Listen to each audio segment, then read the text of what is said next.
Então, vamos começar. O que que eu fiz? Fazer uma revisão zona com vocês em relação ao tema História das Políticas de Saúde, tá certo? Por conta da subjetividade do tema. E assim, eu gosto muito de trabalhar com o esquema que eu vou mostrar aqui, para que vocês vejam como não é complexo, como não é difícil. E trouxe as questões que foram mais erradas, né, que teve maior incidência de erros, para que a gente tirasse dúvida aqui, tá? Sinta-se à vontade em perguntar qualquer coisa, porque aqui a gente está no privado, não está no público, é um grupo, né, que está no mesmo barco, então sintam-se à vontade. Vou jogar no material, tá? E vou ficar aqui, mas eu estou aqui de olho no celular também, para que eu possa tirar as dúvidas pertinentes, tá certo? Então, a história das políticas de saúde no Brasil é um tema que eu sou muito apaixonado, até porque não existiria o Sistema Único de Saúde se não tivéssemos esse processo de construção histórica. Não tem como a gente estudar o SUS sem conhecer a história das políticas de saúde no Brasil. Eu já sugiro de antemão para quem tem dificuldade de buscar esse filme na internet. É um filmezinho de 1 hora e 6 minutos, salvo engano.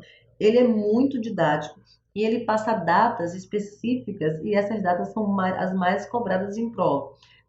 Inclusive aqui a capa, né, que vocês vão encontrar no YouTube esse filme e ele está disponível gratuitamente. É um filme que foi feito pelo próprio Ministério da Saúde. Tá? E ele vai até o período de Lula, eu acho. Né? Não sei se teve alguma atualização, eu já vi milhões e milhões de vezes. Então não tem como estudar o SUS sem estudar as políticas. O que é que eu faço? Eu gosto muito de completar esquemas, porque isso me ajuda a fixar as datas. E essa é a forma mais didática que eu encontrei. Então eu sugiro que vocês façam algo nesse sentido. Como material vai ficar disponível para vocês, não precisa copiar agora, só preciso que vocês prestem atenção, foquem e tirem as dúvidas, tá certo?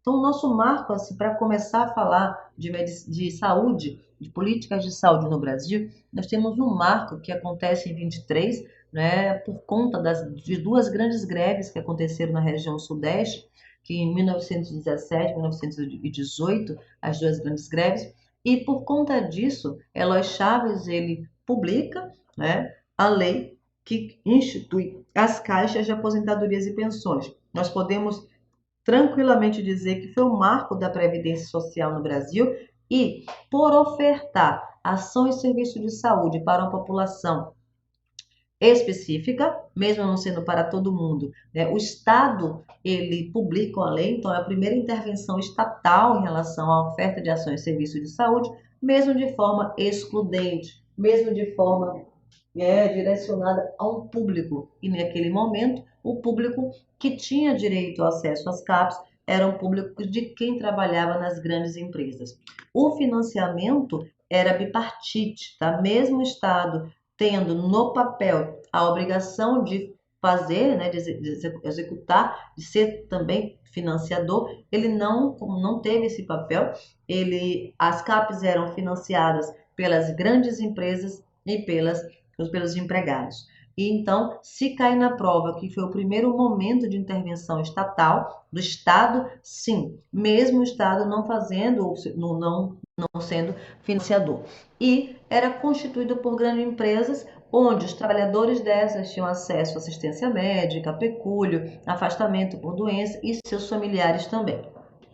10 anos depois, observem aqui como data fica mais fácil, 10 anos depois, já na era Vargas, em 1933, as caixas de aposentadorias e pensões foram unificadas em institutos de aposentadorias e pensões.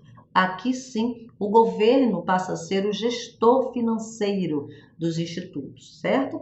Então, já na era Vargas, por que eu falo assim? Eu vou associando ao período histórico também, tá? Porque não tem como estudar a história das políticas de saúde sem alinhar com a história do Brasil em si. Então, 10 anos depois da criação das CAPs, elas são unificadas na era de Getúlio Vargas em institutos de aposentadorias e pensões, que deixa de ser por categoria profissional e passa a ser, desculpe, que deixa de ser por grande empresa e passa a ser por categoria profissional. E cada categoria tinha uma caixa. Imagine uma caixa, uma poupança onde o empregado, o empregador e o governo, né, depositavam um valor para que aquele trabalhador que necessitasse de um afastamento, de assistência médica, ele teria. Então, mesmo sendo excludente, podemos considerar uma forma de acesso à saúde, mas com pré-requisito, que era trabalhar com carteira assinada. Marco jurídico importantíssimo que causa muito, marco jurídico não, marco histórico que causa muita confusão para a galera, é aqui a criação do Ministério da Saúde em 1953. Muita gente associa a criação do Ministério da Saúde com a criação do SUS. Não, o Ministério da Saúde foi criado em 53 e tinha como foco ações de promoção e prevenção, controle de endemias, epidemias e também algumas ações de pronto atendimento, mas havia uma dicotomia entre as ações de saúde pública, que eram executadas pelo Ministério da Saúde, e as ações feitas pela Previdência, né, através dos institutos de aposentadorias e pensões. Observe que se você multiplicar por 2, aqui, vezes 2, vamos cair no Instituto Nacional da Previdência Social. Aqui sim, oficialmente nasce o Instituto Nacional, a Previdência Social nasce no Brasil. Então, aqui, para fazer uma ordem lógica, 23 mais 10, 33, 33 vezes 2, 66, tá? Então, tem como fazer mnemônicos? Tem. Você tem que fazer o mnemônico mais fácil para você, certo? Então, oficialmente, a Previdência surge em que período? Ditadura militar. 66. Lembre-se que a ditadura ela começa no Brasil em 1964. O INPS ele passou por diversas crises porque o recurso que era recebido, né, para as ações de previdência e de assistência médica para quem contribuía para o INPS foi desviado para grandes obras como a Transamazônica, a construção da Ponte Rio-Niterói, a construção daqueles grandes hospitais que nós chamamos de elefantes brancos, né, que foram grandes hospitais criados sem estar de acordo com, né, o perfil epidemiológico do país naquele momento.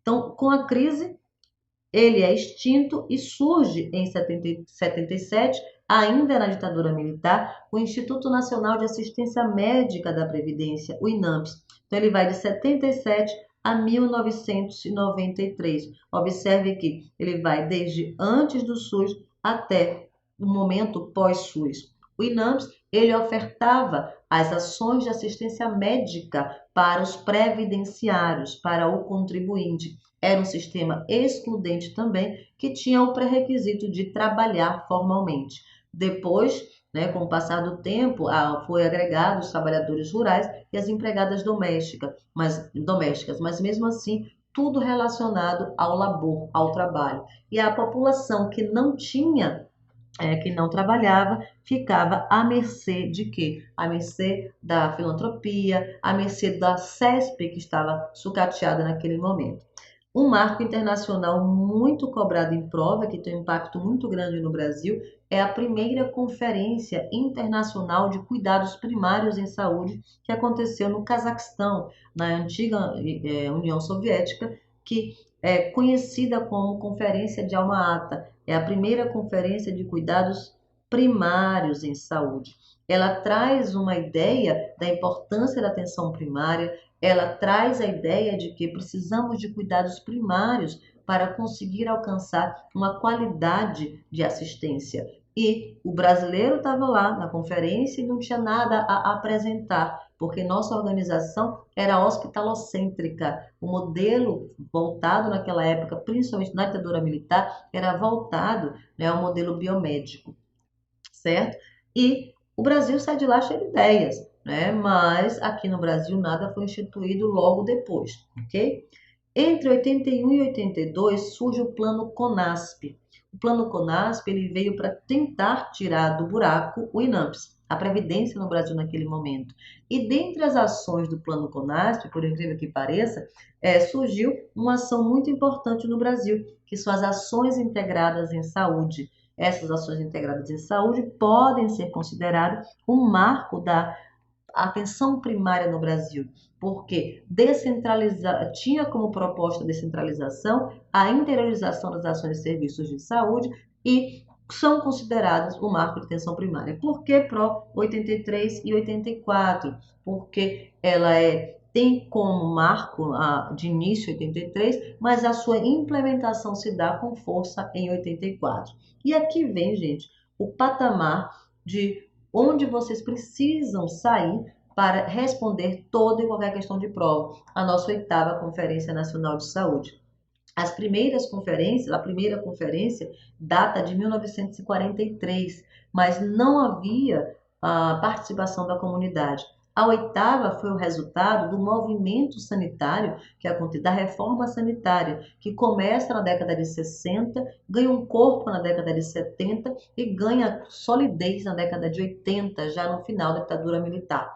E não é um movimento de setor saúde, e sim um dentre tantos movimentos que aconteceram naquele momento no Brasil. E ela acontece logo após a queda da ditadura, que aconteceu em 85, e é considerada a primeira conferência a ter a participação da população. Um marco histórico maravilhoso para a gente e que traz nos seus ideais a constituição de um sistema para todos, a constituição de um sistema único, de um sistema que deveria ser universal e igualitário. Traz a ideia também no seu relatório do conceito ampliado de saúde. Entre 1987 e 1989, foi instituído no Brasil, e nem todos os estados aderiram, o SUDES, o Sistema Único Descentralizado em Saúde, tá? Que é conhecido como Estratégia Ponte ou estadualização, porque nós precisávamos trabalhar com os municípios, demandar know-how para esses municípios, para que eles pudessem, a partir daí, operacionalizarem as ações que seriam descentralizadas. E aqui, a mãe do SUS, né, a nossa Carta Magna de 88, considerada a primeira Constituição a contemplar o setor saúde, a trazer a saúde para a sua agenda política nos artigos 196, 197, 198, 199 e 200. Então, a Constituição de 88 era também conhecida como Constituição Cidadã. Em 1990, a publicação de 2 leis orgânicas, só para lembrar, que a professora esqueceu de falar, a ditadura caiu em 1985. Também solicitávamos naquela época, eu já era uma pessoa bem ligada à política, eu gostava muito, sempre muito estudiosa, e aqui não conseguimos alcançar as diretas já. A primeira eleição direta no pós-ditadura acontece em 1990, quando Collor é eleito presidente, e ele tem o papel de em 2 anos de gestão, gerar a era do caos do SUS. O SUS mal tinha nascido, o SUS nasce em 88 e em 90 ele publica 2 leis orgânicas e ele mesmo não faz cumprir o que está descrito na lei. Então, na época da gestão de Collor, nós temos esse perfil, a era do caos do SUS. Em 1991, como não poderia ser diferente, estamos na gestão de Collor, é publicada a Norma Operacional Básica 1991, e ela é totalmente retroativa, inclusive traz os moldes de financiamento do INAMPS. E aqui tem um pontinho positivo, a criação do PACS em 1991, o Programa de Agentes Comunitários de Saúde, que podemos considerar como um precursor, né? Ele existe até hoje, né? A estratégia de agentes comunitários, mas o PACS ele foi o precursor do Programa de Saúde da Família. Collor sofre impeachment em 1992 e em 93 Itamar Franco assume o governo e tem a coragem de fazer a 9ª Conferência Nacional de Saúde com o tema que foi muito lindo, o poder de cumprir e fazer cumprir a lei. E a NOB 93 ela começa a dar corpo ao que está previsto em legislação.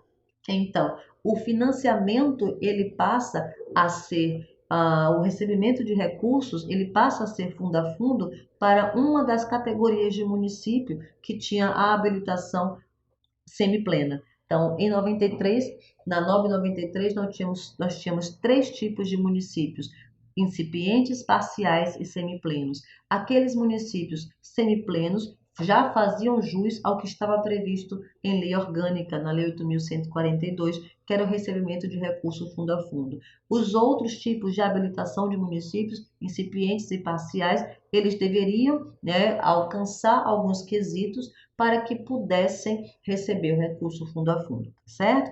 NOBPRO cai em prova no seu texto só nesse contexto histórico, tá bom? Olhar para esse esquema, mas podem perguntar que eu estou aqui falando e também estou aqui de olho no celular. Em 1994 surge o Programa de Saúde da Família, ainda como programa, tá? Esse programa, ele tem esse perfil de atuar no território, como é hoje a estratégia, mas, claro, de uma forma muito mais enraizada ainda, porque estava nascendo. E aqui tínhamos a essência e tínhamos o momento áureo da saúde no Brasil, né, do emprego no Brasil, porque a saúde estava sendo municipalizada. E quantos municípios nós temos no Brasil? Imagine todos esses contratando profissionais para, né, atuar ali. Em 96, nós temos um momento, um marco jurídico muito importante, que é a NOB 96, que ao invés de ter 3 formas de habilitação dos municípios, passamos a ter 2 formas de habilitação. Gestão plena da atenção básica, que é o município que daria conta apenas da atenção básica, plenamente, e a gestão plena do sistema municipal, que seriam os municípios que dariam conta do sistema como um todo, nos seus 3 níveis. E os municípios iriam pleiteando a forma de habilitação e, para isso, eles deveriam comprovar que dariam conta de executar aquilo que eles estavam pleiteando. No ano 2000, é lançada a Emenda Constitucional 29, que solicita um financiamento e o valor fixo de contrapartida para as esferas de governo. Por quê? Na Lei 8.142, se vocês forem dar uma lida e quando vocês forem ler, vocês vão ver que existe como requisito para o recebimento de recursos fundo a fundo contrapartida de recursos financeiros, mas não se diz nem o valor mínimo nem o valor máximo. Então, se uma esfera de governo colocasse R$1 na conta, estava dando sua contrapartida. Então, vem a EC 29 de 2000, que só foi regulamentada em 2012, com a Lei 141 de 2012. Então, esse tempo todo lutamos por um financiamento justo e digno para o Sistema Único de Saúde. Em 2001, 2002, 2 normas operacionais de assistência à saúde, diferentes das NOBs, principalmente da NOB 96, elas são estadualizadoras. Ela tem um perfil mais voltado ao nível secundário e terciário, às ações de média e alta complexidade, enquanto a NOB 96 era municipalizadora, as NOAs eram estadualizadoras e tinham um foco mais nos níveis médio e alta complexidade. Em 2006, já no governo de Lula, nós temos o Pacto pela Saúde e os seus 3 componentes: Pacto pela Vida, Pacto em Defesa do SUS e Pacto pela Gestão. O Pacto pela Saúde ele é um marco jurídico importantíssimo porque ele traz a pactuação e não a normatização. E passa a existir um diálogo entre as esferas de governo. Isso é muito importante. E esses 3 componentes, principalmente o Pacto pela Vida, traz as responsabilidades inequívocas, as prioridades inequívocas em relação à situação sanitária no Brasil. Por quê? Parte do pressuposto que tínhamos inúmeros problemas, mas que se fôssemos atacar todos os problemas não teríamos pernas para isso. Por esse motivo, o pacto ele prioriza e trabalhar com prioridades é a lógica do planejamento. Então, para fins de prova, o que pode acontecer é cobrar cada componente e o que ele dispõe, tá? O Pacto pela Vida, prioridades inequívocas sanitárias, o Pacto em Defesa do SUS, a repolitização e o Pacto pela Gestão, a gestão compartilhada, solidária, a programação pactuada integrada. Então, o Pacto é um marco que corta, né, ao invés de normatizar, traz à tona o diálogo entre as esferas de governo. Em 2009, o regulamento do SUS, que inclusive revoga o pacto. Em 2011, o decreto 7.508, que regulamenta a nossa lei orgânica 8.080. Em 2011, uma PENAB, que já foi revogada, mas ela tem um marco muito grande, porque ela faz Equivalência do termo atenção primária com o termo atenção básica, ela é muito importante para a gente. Em 2012, olha aqui, ó, a EC 29, ela só é regulamentada em 4 de janeiro de 2012, na gestão do governo de Dilma, tá? E aqui são fixados os percentuais mínimos para os municípios e para os estados. Para o governo federal não há essa fixação, ficando a cargo do produto interno bruto e do que foi gasto no ano anterior. Em 2015, alteração na Lei 8.080. Em 2017, alteração na Lei 8.080. Aqui, em 2017, também uma nova PENAB, que nós trabalhamos, né, até pouco tempo, e que foi revogada que foi revogada por consolidação na portaria de consolidação número 2 de 2017. Essa PENAB é considerada, né, um retrocesso por conta da não fixação do número mínimo e máximo de agentes comunitários de saúde e pela criação de outros tipos de estrutura, mesmo que sendo transitória, que a equipe da atenção básica, que inclusive já é substituída pela equipe da atenção primária nas portarias de consolidação. Em 2017, as portarias de consolidação revogam formalmente os marcos jurídicos do SUS e recepcionam seu texto na íntegra em 6 grandes portarias. Em 2018, Saúde na Hora. Em 2019, o Previne Brasil, que também que esse Saúde na Hora, ele também vai ser agregado aqui em 2020 ao programa Previne Brasil. Em 2020, a nota técnica número 3, que traz, né, essa mudança em relação às equipes multiprofissionais que compõem o NASF. Então, aqui é o mínimo do mínimo, mas é o que cai em prova. O que eu preciso que vocês façam agora é tirar dúvidas, tá? Não adianta eu falar o que vocês provavelmente já ouviram se vocês não fixarem o conteúdo. Eu postei 2 artigos científicos, que são aqueles artigos onde as bancas eles procuram as questões de prova, tá? São os 2 marcos jurídicos, marcos científicos, né, de grandes autores que procuram ali onde as questões elas vão caminhando. Diferente da Constituição, diferente da lei orgânica, a história precisa ter base de estudo e não só a gente decorar, ok? Então, eu preciso que vocês, se quem está com dificuldade, leia e releia aqueles 2 artigos que foram postados.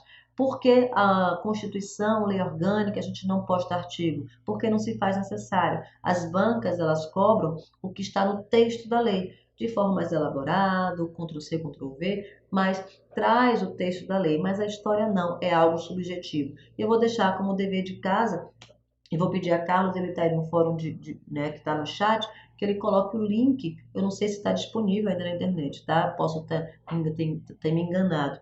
Mas se estiver disponível, vocês vão assistir esse vídeo, Evolução Histórica das Políticas de Saúde no Brasil. E vocês vão ter o papel de anotar cada data que o garotinho do jornal vai falando, cada data e cada sigla. E vocês não vão errar mais questão de história das políticas de saúde, tá bom? Então, prometem aí, vocês vão fazer o dever de casa, dar um positivo, porque vocês vão, se tiver disponível, eu garanto que a gente vai passar o link para vocês, porque teve um momento que ele ficou indisponível, mas vamos lutar para encontrar o vídeo para que vocês possam assistir e estudar. De que forma? Tem um rapazinho que vai gritando durante o vídeo todo e eu quero que vocês anotem cada data marcante e a sigla do que foi criado naquele momento. Isso vai ajudar muito. Então, se vocês estão me ouvindo e vão cumprir, dê um positivo para mim, para que eu possa ficar mais tranquila em relação a isso, tá certo? Então, podem perguntar, por favor, gente. Então, obrigada, Lizimara. Quem puder, eu estou pedindo para que vocês façam isso por conta do resultado do simulado. Eu fico preocupada, eu não gosto. Ciclo é isso, ciclo de estudo é isso. Não é planejar o dia e a hora que vocês vão estudar.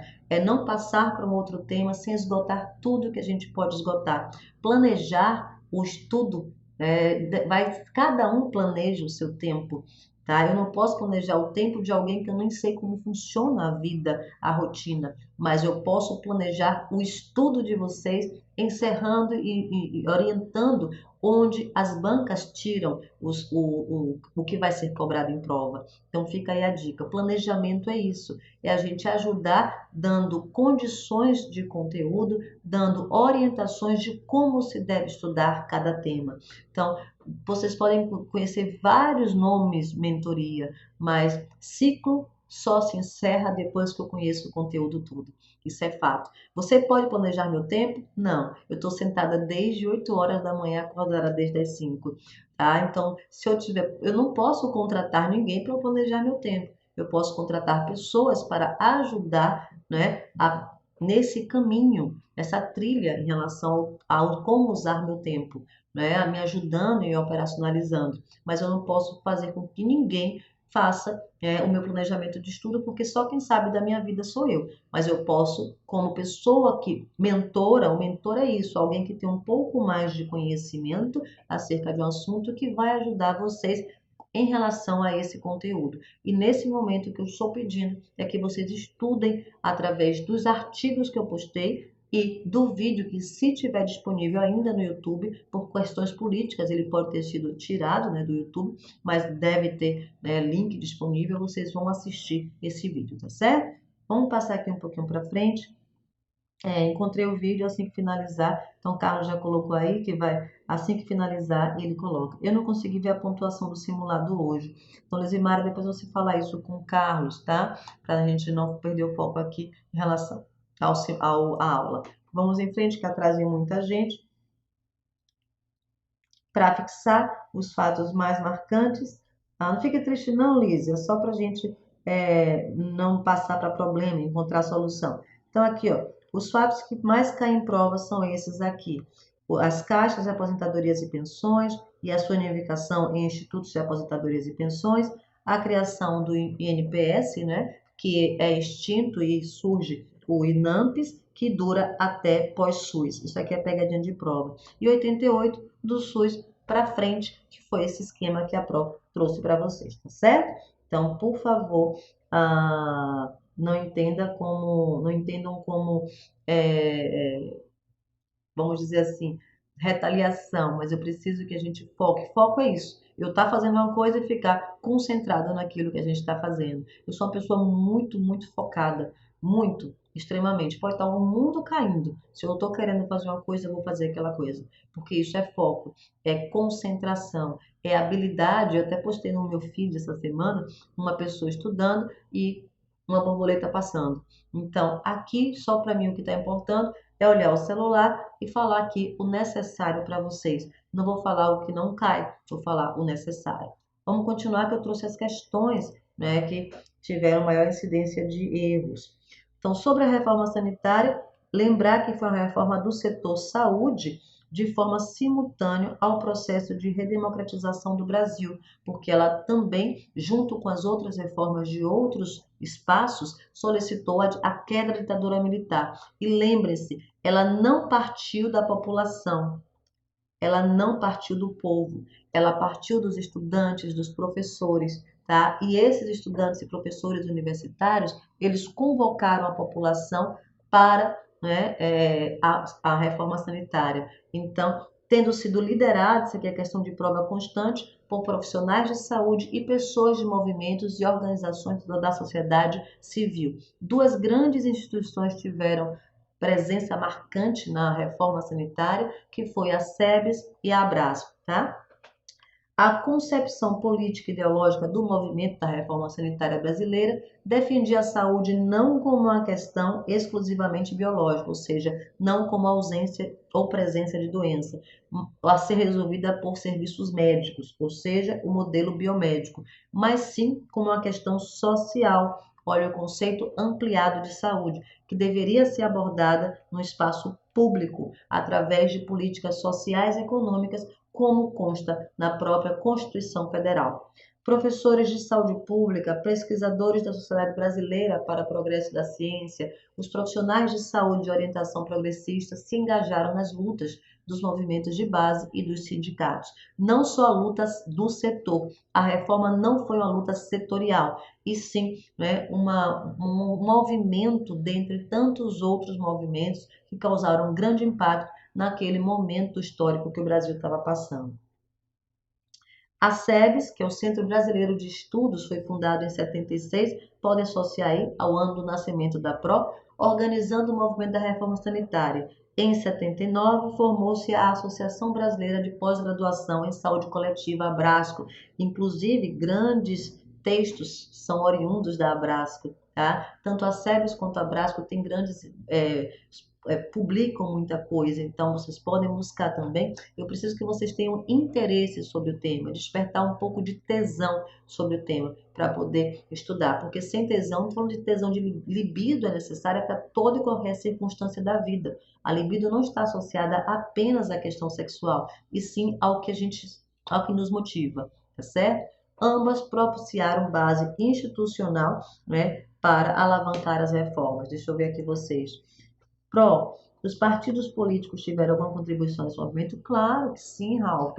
Era um movimento político principal também, né? A queda da ditadura militar, ele estava envolvido num cenário onde os progressistas, né, aquela galera que queria que mudasse, lutava para cair a ditadura militar. Também, sim, foi uma reforma política, né? Então, não podemos dizer que os partidos políticos não se envolveram. Eu vou ser bem clara aqui. O papel do PT na queda da ditadura militar foi imenso, porque o ABC Paulista era liderado por Lula. Então, esse movimento todo fez com que os partidos políticos se envolvessem. Então, não tem como a gente desassociar, pegar a reforma sanitária, o movimento, e separar do contexto do Brasil naquele momento. Então, claro que sim, foi um movimento que também envolveu partidos políticos, né? Mas para um cunho de queda de um momento que a própria sociedade solicitava o resgate. Eu preciso falar, eu preciso ouvir, eu preciso escutar, né? Escutar não, enxergar, porque a ditadura militar a gente não podia ouvir o que queria, a gente não podia assistir o que queria, nós tínhamos limitações. O próprio AI-5 nos deu isso. Eu falo isso com convicção, porque eu vivi um pedaço da AI-5. Eu me lembro que a televisão ficava com a tela achurada, né, com aquele chapisco, porque era o tempo que os nossos pais nos tiravam da frente da televisão, porque a partir daquele horário eram programas impróprios.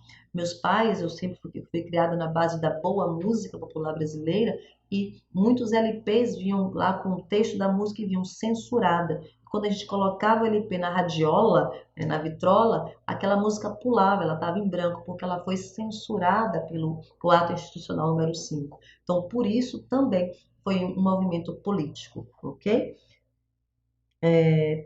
Esse foi o meu erro. Porque achei que os partidos não tinham nenhuma participação. Qualquer movimento de mudança vai ter participação política, tanto política partidária. Observe, o impeachment de Collor acontece por quê? Né? O que está acontecendo agora com o Bolsonaro? O que está acontecendo? O que aconteceu com Dilma? Tem partido político envolvido, certo, gente? Não podemos separar a política partidária no Brasil de forma nenhuma. O Brasil é um político totalmente, um político massa. O Brasil é um país totalmente partidarista. E aqui nós somos divididos e pessoas brigam por causa disso. Mas toda mudança vai estar envolvida, sim, a questão partidária, tá certo? Então não podemos só se lembrar. Quando você tiver uma questão dessa, lembra de Lula lá no ABC Paulista. Mais facilmente, Carlos já disse que achou o vídeo, vocês vão ver o papel de Lula nesse, não estou falando de partidarismo, não. Não estou colocando a minha impregnação, não. Tá? Estou colocando para vocês perceberem como os partidos políticos se envolveram e se envolvem quando eles querem derrubar, tirar presidente, colocar presidente, etc, etc. Tá bom? Vamos lá. O movimento da reforma sanitária cresceu e formou uma aliança com parlamentares progressistas, porque queriam mudança, né, para frente, gestores da saúde municipal, porque queriam, né, um pouco do poder de decisão, porque tudo era verticalizado, decidido no Ministério da Saúde, e outros movimentos sociais que já aconteciam, principalmente o movimento sindical do ABC Paulista, que teve muita força em relação ao movimento sanitário. A oitava Conferência Nacional de Saúde, nós já sabemos, ela aprova o conceito ampliado de saúde, e eu sugiro para quem gosta da saúde coletiva ler o relatório da oitava. O relatório, ele é pequenininho, quem quiser dar uma lida vai entender por que a oitava conferência traz a filosofia do SUS. e porque o SUS é institucionalizado na Constituição. Então, o SUS não nasce na conferência. Os ideais do SUS nascem na oitava conferência, tá bom? Então, o conceito de saúde como um direito do cidadão e delineou os fundamentos do sistema único. Aqui entenda como um sistema para todos, universal e igualitário, que era diferente do que tínhamos antes, um sistema totalmente excludente. A integração e a transferência de recursos para instituições de saúde federal, estaduais e municipais. Essas mudanças administrativas estabeleceram os alicerces para a construção do SUS que a gente encontra no relatório da oitava Conferência Nacional de Saúde. Em 1986 foram lançadas as diretrizes para a construção de um sistema descentralizado e único, certo? Então, a conferência ela traz essa ideia, né, de mudar paradigmas de um sistema que era totalmente concentrado no governo federal para um modelo de construção de sistema que partia de base de planejamento a estrutura do município, que era quem estava mais próximo do problema. Entendem? A importância da descentralização era deixar o poder de decisão para quem está próximo do problema, não como nós tínhamos antes da descentralização, que quem decidia era o governo federal, por exemplo. Vinha recurso para a Bahia, que não tem caso de malária, para poder trabalhar e controlar a malária. Então, essa é a lógica. 5 dias de debate, 4.000 participantes, na verdade mais de 4.000 participantes, 135 grupos de trabalho com objetivos muito claros: contribuir para a formulação de um novo sistema de saúde e subsidiar as discussões sobre o setor e uma futura constituinte. Então, o próprio movimento da oitava conferência também solicitava uma nova constituinte. Estávamos com a Constituição retrógrada, tá? E é por isso que a Constituição de 88 é conhecida como Constituição Cidadã, porque ela emana da solicitação do povo. Então, entre a queda da ditadura e a Constituição de 88, nós tivemos um período pré-constituinte. E esse pré-constituinte, esse período, coloca a saúde em pauta e exige que a saúde faça parte, né, de um direito fundamental do ser humano. Aqui a oitava conferência realizada entre 17 e 21 de março de 86 foi um dos momentos mais importantes na definição do SUS e estabeleceu 3 temas principais. Podem anotar que aqui é questão de prova. A saúde como direito, como dever do Estado, direito do cidadão, e não a política de governo, a política de Estado. A reformulação do Sistema Nacional de Saúde, que até então era excludente, e um financiamento digno e justo para o setor, tá? Que a gente só foi conseguir, na verdade, na Lei 8142, não fixa valores, na EC 29 que lutou e na Lei 141 de 2012, que até hoje nós sabemos que o financiamento da saúde ele é pouco para fazer cumprir os princípios e diretrizes constitucionais. Mesmo em 2019, prestes à realização da 16ª conferência, observem que aqui é 8ª mais 8, né, que são 2 conferências que têm um resgate muito grande em relação à reforma sanitária, porque a 16ª aconteceu num cenário onde o SUS quase acaba, onde estava acontecendo a privatização, onde estava acontecendo um desmonte do SUS.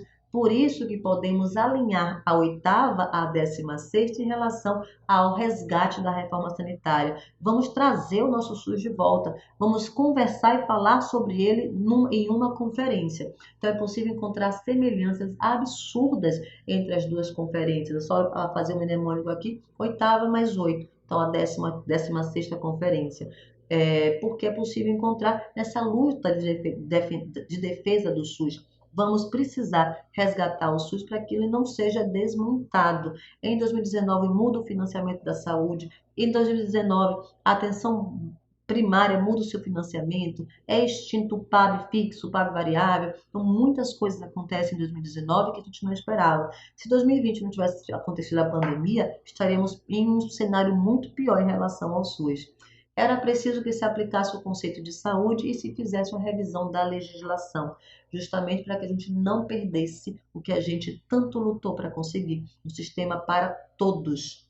Então, a primeira conferência aberta ao povo foi a 8ª conferência, mesmo sendo 8ª cronologicamente, foi a primeira, e o debate é aberto para os segmentos sociais, e isso faz com que nós tenhamos um relatório belíssimo, e eu sugiro mais uma vez que vocês leiam.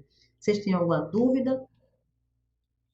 Por favor, se tiverem alguma dúvida, podem perguntar, tá? E aqui eu trouxe os principais pontos do relatório final da 8ª conferência. Ele aponta um consenso em relação à formação de um sistema único separado da Previdência, ou seja, aquela dicotomia, né? Ministério da Saúde, ofertação de prevenção, e a Previdência, ofertação de saúde. Não, o Ministério da Saúde vai organizar e definir o Sistema Único de Saúde Universal e Igualitário, e a Previdência vai cumprir o seu papel, pecúlio, afastamento, aposentadoria e etc. Coordenado em nível federal por um único ministério, que já tivemos o Ministério da Saúde junto com o Ministério da Educação, tá? Também foram aprovadas as propostas de integralização das ações e regionalização e hierarquização, ou seja, o foco na descentralização, fortalecendo o poder de fogo das unidades, dos espaços que estão mais próximos da população, que em relação ao município. O relatório ainda aponta a necessidade de participação popular através de entidades representativas na formulação da política, no planejamento, por isso que nasce o controle social dentro do SUS. Camila, pode tirar sua dúvida, meu amor. Pode escrever aí, que o tempo que eu vou falando, pode escrever sua dúvida que eu respondo, tá certo? Vamos em frente que atrás vem gente. Treinar um pouquinho de história, que são as questões que vocês, né, nós tivemos mais incidência de erro. Banca Comperva em 2018, em meio a uma profunda crise econômica e política do Estado brasileiro, surge no final da década de 70, início dos anos 80, o movimento pela reforma sanitária brasileira, que defendia um sistema de saúde universal em contraposição ao modelo médico-assistencial privatista, certo? Então, o modelo médico-assistencial privatista, ele é um modelo voltado para a doença e não para a saúde. O que a reforma sanitária propõe para a gente é o olhar da vigilância em saúde, é o olhar do trabalho em equipe, é o olhar de trabalhar com promoção e prevenção, e não quando o indivíduo já está no estado de patogênico, tá? Então, o conceito ampliado, ele vem contrapor esse modelo assistencial médico-privatista, focado na microespecialidade, focado apenas no poder e no saber médico. Então, vigente, que se apresentava cada vez mais ineficiente, caro e excludente. Quem não podia, quem não tinha, não trabalhava, ia ou pagava uma cooperativa médica, um plano de saúde, ou era atendido pelo sistema sucateado que nós tínhamos na época. O movimento da reforma sanitária brasileira propôs, então, estratégias como as ações integradas em saúde para o alcance de um sistema de saúde mais integrado que foram implantadas após a Constituição? Claro que não, gente. As AIs datam de 1983 e 84. Tá? Como é que a reforma sanitária vai propor as ações integradas? As ações integradas, elas são propostas pelo plano CONASP, tá? E isso por conta da crise da Previdência. Elas são marco na atenção primária do Brasil, mas não são elas que fazem o alcance, né, de um sistema para todos e nem a implantação de um sistema após a Constituição. Letra B. Teve participação de profissionais de saúde, de intelectuais da saúde coletiva e de lideranças políticas, mas sem a colaboração de parlamentares. Nós sabemos que os parlamentares progressistas participaram sim, né, do movimento sanitário.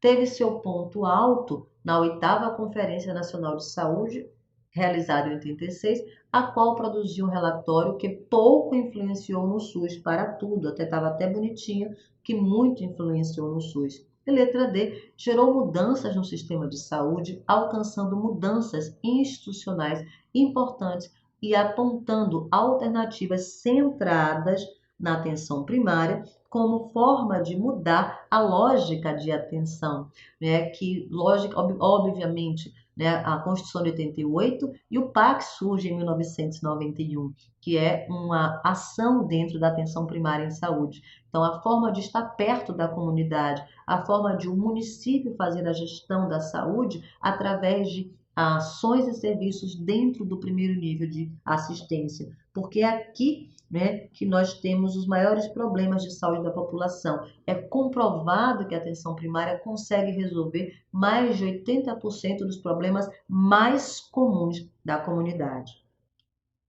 Gabarito letra D, aqui é a justificativa que a Pro já falou, né, só para que vocês tenham, né, o material, mas aqui é a justificativa e a Pro já falou, porque sei de qual é salteado esses assuntos, até porque eu sou apaixonada. Vamos lá. Camila, os serviços de saneamento básico é somente executado pelo município? Sim, Camila. Os serviços de saneamento básico são ações intersetoriais. Por isso que lá no artigo 6º da Constituição, e no artigo 200 da Constituição, o verbo que precede é participar da elaboração da política, e aí você volta para o verbo participar da execução. O saneamento básico é uma ação intersetorial e, por esse motivo, a execução deve ser no caráter de participação. E quando dessa participação na execução, quem faz é o município, tá? Então, é uma ação de um outro espaço de gestão, mas a ausência das ações do saneamento básico tem um impacto muito grande na saúde. Logo, a saúde tem que participar, porque é uma ação intersetorial. Participar da elaboração da política e participar da execução. E essa participação da execução se dá em âmbito municipal, tá? Então, o que a gente participa da execução, quem faz é a esfera municipal. Espero ter te esclarecido, por favor. Né? Só trata da execução não da execução de ações e serviços. O serviço é somente executado pelo município. Lembra, gente, que o município, o saneamento básico não é da alçada da saúde, mas a ausência de ação no saneamento básico tem um impacto muito grande na saúde, tá certo? Então preste bem atenção nisso, que quando fala em participação, tudo que tem participar, colaborar, são ações intersetoriais, porque esses itens, se não forem cumpridos, têm impacto direto no setor saúde. Espero ter te esclarecido, Camila. Vamos para aqui nossa segunda questão, com PEVs 2020, Santa Maria. Jair Nilson Paim, foi meu professor, graças a Deus, ao analisar o movimento social da década de 70, que foi a reforma sanitária, afirma que esta pode ser abordada por distintas perspectivas teóricas e metodológicas. Assim, a reforma sanitária brasileira tem sido admitida como política pública de saúde, como componente de uma política de proteção social, como reforma setorial ou como reforma social que expressa certas relações entre saúde e estrutura da sociedade. Então, aqui, a Universidade de Santa Maria ela traz a citação de Paim, justamente porque deve ter no seu edital como referencial teórico, tá? Por isso que a residência é diferente de concurso, você tem que ler, sim, os referenciais teóricos que constam no edital. E ele, diante, né, da reforma sanitária, o que é que ele pede aqui? A incorreta. Letra A. Foi um movimento que era militar e o autoritarismo das práticas de saúde. Não, gente. Ele foi um dos movimentos que juntos, né, lutaram contra o que nós não tínhamos direito, que não era cumprido, né, que a gente, ou seja, com a dívida social. Mas não foi um movimento que combate a ditadura militar. Certo? É um movimento que solicita um sistema para todos, solicita um conceito de saúde justo e adequado para a população brasileira. Claro que junto com os outros movimentos e com todos os atores sociais envolvidos, temos a queda da ditadura militar, mas o movimento não tem como foco a luta pela ditadura contra a ditadura militar. Letra B. As condições concretas em que foi implantada reduziram a sua praxis a uma reforma parcial do setor. As condições concretas de implantação não reduz a sua praxis. e nem parcial do setor. Ela pega o setor saúde como um todo, desde o setor de oferta de ação e serviço até, né, um conceito ampliado de saúde. Então, a reforma sanitária ela é ampla, ela não é parcial, tá? Então, são palavrinhas das frases que vocês precisam identificar onde está o erro. Foi um movimento de racionalização que se limitou, desculpa, gente, na verdade está certa, que pede a questão incorreta. Sim, combater a ditadura militar, mas não no sentido direto, sim com outros serviços, a prota tem outra questão aqui na cabeça. As condições concretas em que foi implantadas reduziram na verdade, o que foi colocado em prática do que foi solicitado no papel, sim, foi parcialmente, né, porque a gente não conseguiu colocar em prática até hoje o que foi solicitado pela reforma sanitária. Eu peço desculpas, eu estava em outro mundo de questão aqui. Foi um movimento de racionalização que se limitou à racionalização de gastos públicos e à eficiência das ações do campo da saúde. Muito pelo contrário, não se limitava à racionalização de gastos, se solicitava um gasto adequado para o setor saúde. Essa é uma questão complexa, tá? Então, não se limita à racionalização dos gastos públicos, mas sim ao gasto público adequado para o setor saúde. Então, aqui o nosso gabarito é a questão incorreta. O projeto da reforma sanitária toma como referência as proposições sistematizadas e aprovadas na oitava, legitimadas pela Constituição. Perfeito. E as características do desenvolvimento histórico da sociedade brasileira, bem como a ação política dos atores sociais, dosaram os ritmos e os conteúdos do processo da reforma sanitária. Isso tudo porque nós temos uma história muito complexa no Brasil, né? Por isso que o ritmo e o conteúdo do processo da reforma sanitária, ele caminhou juntamente com o nosso processo histórico do Brasil. Então, nosso gabarito, letra C, e aqui para facilitar, letra A está correta porque começa a ganhar forma nos anos 70 em meio à ditadura militar e se propõe a combater o autoritarismo, se propõe a combater dentre outras situações. Letra B correta, ao defender a reforma sanitária, foi uma revolução que aconteceu passivamente. Pai afirma que as condições concretas em que foi implantado reduziram o que, né, parcialmente, né? Não foi colocado tudo em prática do que a gente precisava e foi solicitado. A incorreta, o movimento da reforma sanitária buscou sempre ampliar o debate acerca das necessidades do campo da saúde, principalmente na ampliação do próprio conceito. Então, não apenas na necessidade de redução de gastos públicos, mas na ampliação da questão da saúde, da ampliação da oferta de serviços, da universalização e principalmente do financiamento justo e adequado para o setor. E a ampliação do conceito de saúde faz com que a gente mude o foco do modelo biomédico para um modelo social, um olhar social para o setor. Letra D. Já sabemos que a reforma culminou na concretização do SUS, essa foi bem tranquila. E letra E, de acordo com o Paim, aqui o 23, uma citação de Vancouver, a força da inércia e as características da história do nosso Brasil, observe, né, nosso Brasil ele anda a passos lentos, como já dizia Renato Russo, o Brasil é o país do futuro. Nós caminhamos a passos lentos. Então, por conta dessa característica da história brasileira, o próprio processo da reforma também ele se deu em passos lentos. Questão 3. No contexto da evolução histórica das políticas de saúde, o ano de 1985 foi marcado pelo movimento das diretas já, ou seja, quando cai a ditadura militar, mas lembre-se, não alcançamos as diretas já em 85. A primeira eleição direta pós-ditadura aconteceu em 1990, quando Fernando Collor foi eleito, e pelo fim do regime militar, gerando diversos movimentos sociais, inclusive na área da saúde, que culminaram com a criação. Vamos lá. Na nossa questão 3, a gente praticamente já tem, é muito tranquila, porque vem de linha do tempo, tá?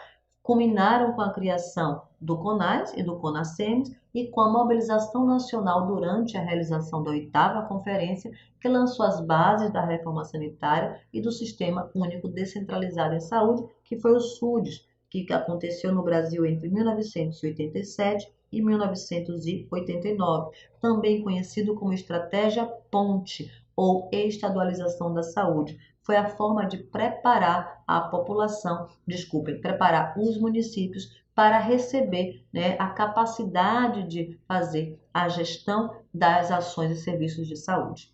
Letra B, a Superintendência de Campanhas de Saúde Pública. Olha o ano 85. A SUCAM data da época da ditadura militar, né? Antecede inclusive um pouco. Então, se você fizer uma linha do tempo associando com a história, você não erra nenhuma questão de prova. E aqui a indicação do vídeo vai ser precisa, né, do vídeo que eu orientei para vocês, que é um vídeo institucional. O Conselho Consultivo de Administração da Previdência, o CONASP, olha aqui, 1982, então não pode ser em 85. Do Instituto Nacional da Previdência Social também não pode ser, porque ele é de 1966, na ditadura militar. Então, a questão com textão, mas que bastava apenas saber data, certo? Nosso gabarito letra A. E aqui a Pro já respondeu, tá aqui, ó, a SUCAM, ditadura militar, o CONAS e o CONASEMES 83 e a reforma em 86, o CONASP aqui eu coloquei 1981/82, a criação do INAMPS 66. Então, é um tipo de questão que eu sempre falo, sigla e data. Então, anotem a sigla, o que significa, e a data e o período histórico do Brasil, que vocês não vão errar nenhuma questão. Questão 4. A reforma do setor saúde brasileiro foi um grande movimento que culminou na construção do sistema de saúde atualmente vigente no Brasil. Esse ocorreu de forma simultânea ao processo de democratização do país, tendo sido liderado por profissionais de saúde e pessoas de movimentos e organizações. Cadê eu? Da sociedade civil. Um evento à época foi importante, essa questão é presente de mãe, pois aprovou o conceito de saúde como um direito do cidadão e delineou os fundamentos do Sistema Único de Saúde. Gente, questão presente de mãe, não é? Questão dada. Então, qual o movimento que faz e delineia os fundamentos do Sistema Único de Saúde? Qual esse evento, em que ano ele aconteceu? Nós sabemos que é a 8ª Conferência Nacional de Saúde. Logo, só para a gente reforçar, o Congresso de Promoção da Saúde, não, até porque nós tivemos uma Conferência de Promoção da Saúde que aconteceu. Só vou ajeitar aqui, ó, uma conferência internacional de promoção da saúde que aconteceu em 1986, lá em Ottawa, tá? No Canadá. E foi a primeira conferência que trata da promoção da saúde, no mesmo ano que acontece a 8ª aqui no Brasil. Então, fiquem atentos para vocês fazerem esses mnemônicos, porque associar ajuda muito.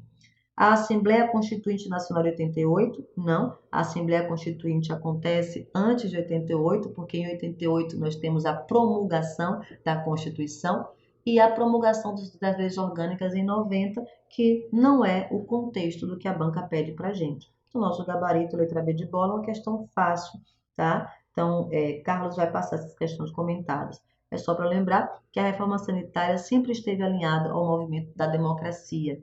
Em 86, o ponto alto da reforma sanitária foi a realização da 8ª Conferência Nacional de Saúde, que criou as bases filosóficas para um novo sistema de saúde no Brasil, que é o nosso maravilhoso Sistema Único de Saúde.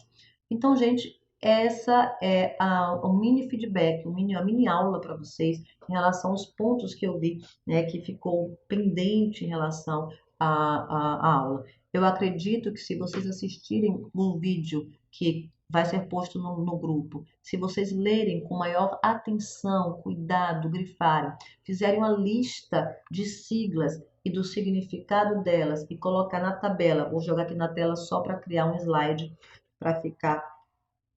deixa eu só criar aqui um slide em branco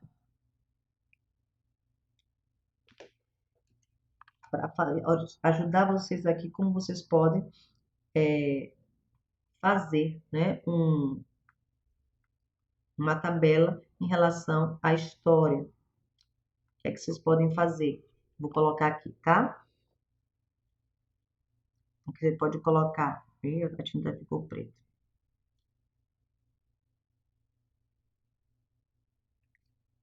Então, aqui, deixa eu colocar a tinta também. Então, aqui vocês podem fazer uma tabela. Ano, período histórico, marco, sigla, significado. E pode botar aqui como se fosse uma observação. Na observação você coloca o que você pegou, né, em relação, por exemplo, aqui, ano 1982, período histórico, ditadura militar, marco, CONASP, plano CONASP, né, o plano CONASP. Sigla, CONASP, Conselho Consultivo, né, da Saúde Previdenciária. Aqui significado, pode colocar, aqui não vai dar para colocar, mas o CONASP foi criado para reverter a crise da Previdência. Então, vocês podem fazer isso desde 1923, né, com a nossa Lei Eloy Chaves. Essa é a dica da PRO, para que vocês fixem o conteúdo em relação a questões. E eu estou pedindo que vocês assistam o vídeo, para que vocês fixem esse conteúdo, tá certo? Então,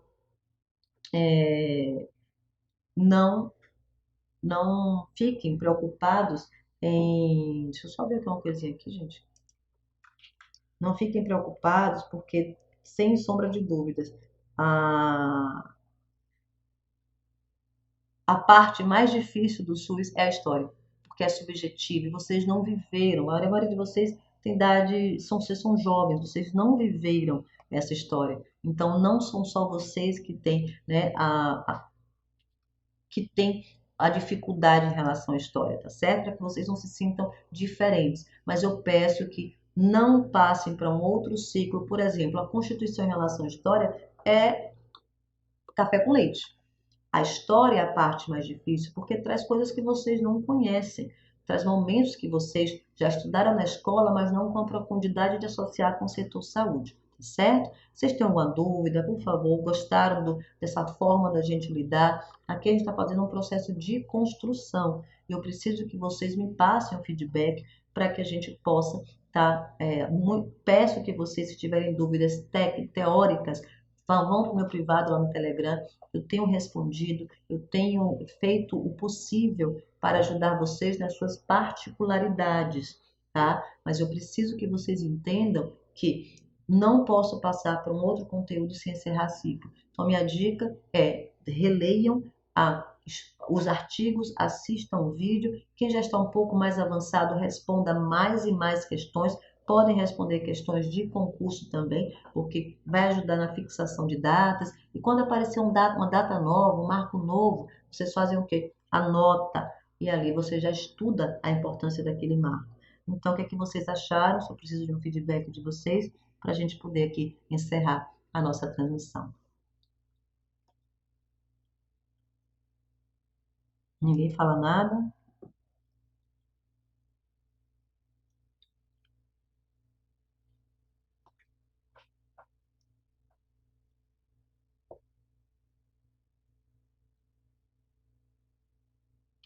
Que bom, Camila.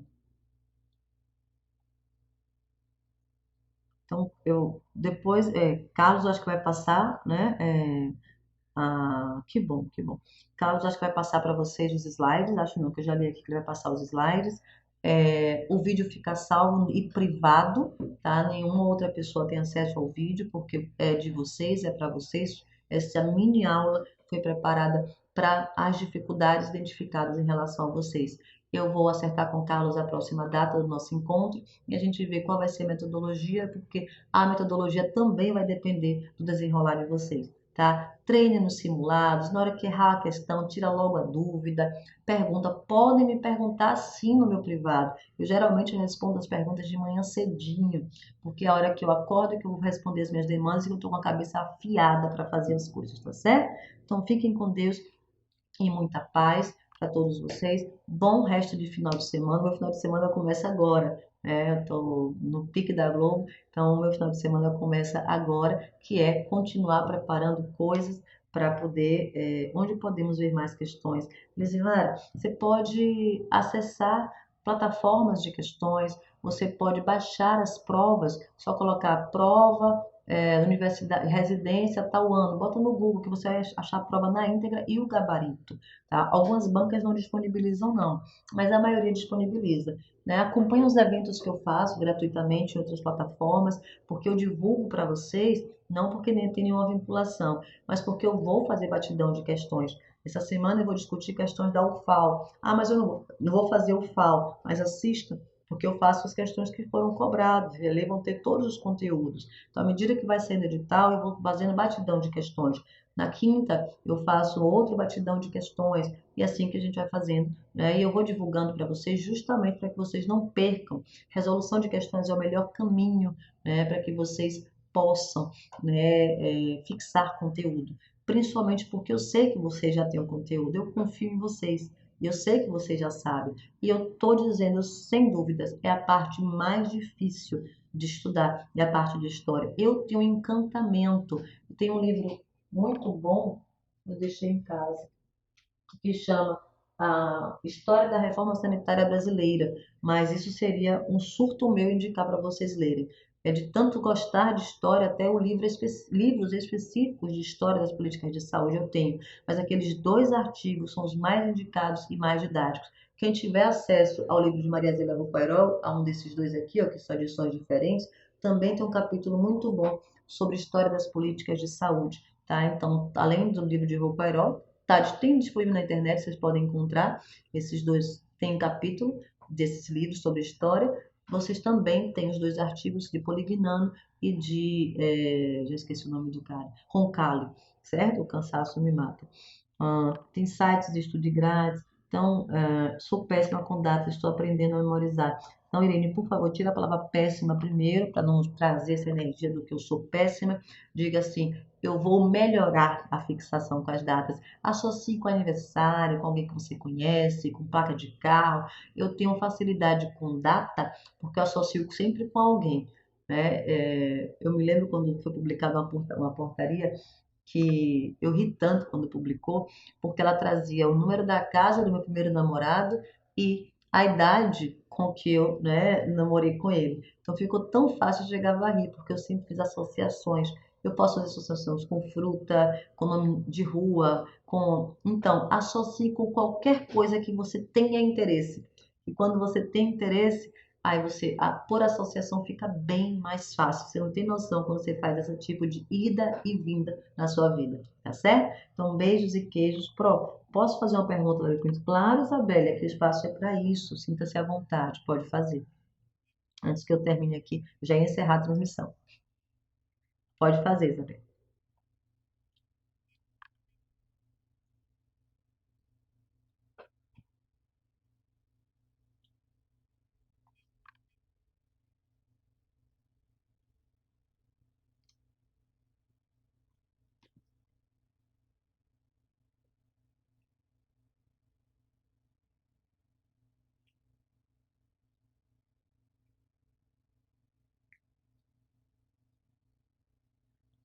O que, quem é recursos humanos citados nos artigos da Lei 8.080? Os recursos humanos que atuam na área da saúde. Então, existe dentro da Lei 8.080 um momento em que se fala dos recursos humanos. E ali fala de quem? Fala daqueles que ocupam cargo de gestão, né,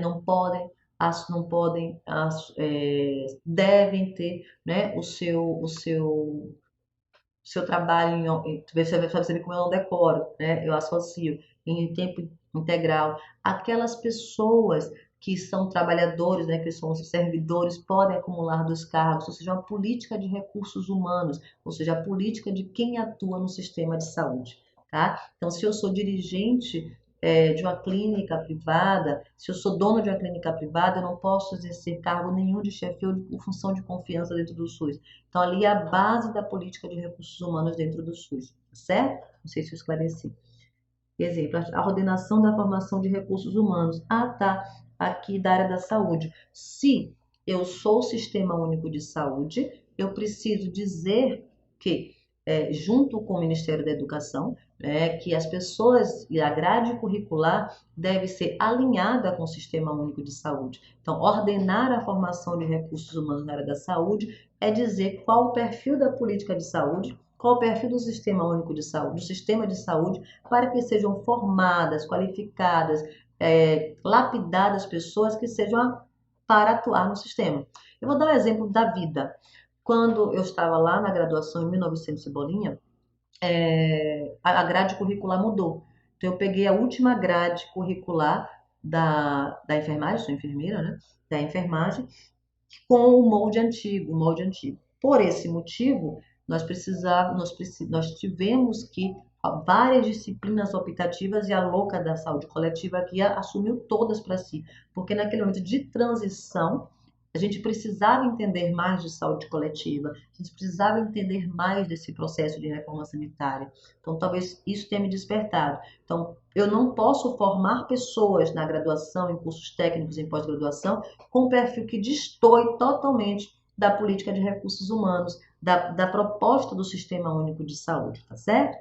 E outros artigos que citam ações de recursos humanos. Fico na dúvida se estão falando de recursos financeiros para a gestão de pessoas, de RH com área administrativa, não. Recursos humanos, pessoas que irão trabalhar e que precisam ter o perfil do SUS. Pessoas que sejam não que saiam daquele modelo biomédico tão impregnado na sociedade até então, antes da publicação das leis, até chegar a um perfil de trabalhar no modelo de vigilância em saúde. Isso é ordenar a formação de recursos humanos, tá certo? Quando se fala recursos humanos em RH, você está lidando mais com a administração, tá? E não com essa proposta imensa de uma política. Espero ter te esclarecido, tá certo?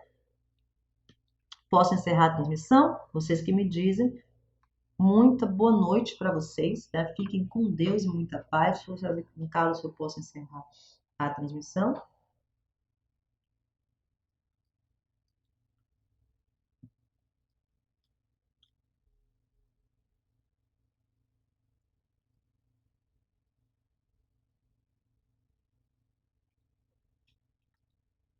Obrigada, gente. Obrigada. Descanso para vocês também, né? E façam o exercício do domingo, lê os artigos de novo, assistir o vídeo. Quem não assistiu, assiste, anota. Quem já assistiu, né? Bota até o marido, filho, companheiro, namorado para assistir, que o vídeo é até engraçadinho. E fiquem atentos ao menino que é o jornaleiro. Vocês vão ver que ali as questões de prova caminham brincando, tá bom? Ah, perguntei se tinha visto aqui. Então eu vou encerrar, viu, gente? Aqui o stream. Vou encerrar e até o nosso próximo encontro, tá? A gente vai passando para vocês as datas e dúvidas teóricas podem passar para mim. Não precisam guardar dúvidas, por favor. Dúvidas não só teóricas, de vida, do que está acontecendo, eu posso ajudar vocês nesse sentido. Essa é a proposta. A particularização da minha proposta é essa, é vocês poderem falar comigo e orientar na medida do possível uma orientação de uma pessoa que tem um pouco mais de tempo de vida e de experiência do que vocês, tá certo? Porque eu quero vocês super, hiper treinados para cuidar de mim quando eu não puder mais fazer nada do que eu gosto e também, né, para vocês serem as divulgadoras da saúde coletiva no Brasil, tá bom? Beijos no coração, fico com Deus, muita paz para todos vocês, beijos na família, tchau, tchau.